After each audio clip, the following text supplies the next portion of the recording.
Welcome back. Lots happening today. Here are some stories making headlines right now. FYI, Amazon employees say the company has threatened to fire some of them for publicly pushing the company to do more about climate change. They say Amazon sent letters to people warning them about speaking to the media. Some employees have been vocal about the company's role in impacting climate change.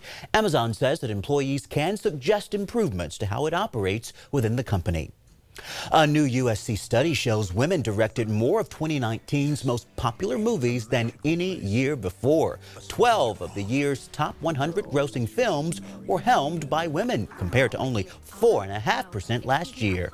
Among the films leading the way, Frozen 2, Hustlers, and Little Women, which was directed by Sacramento native Greta Gerwig.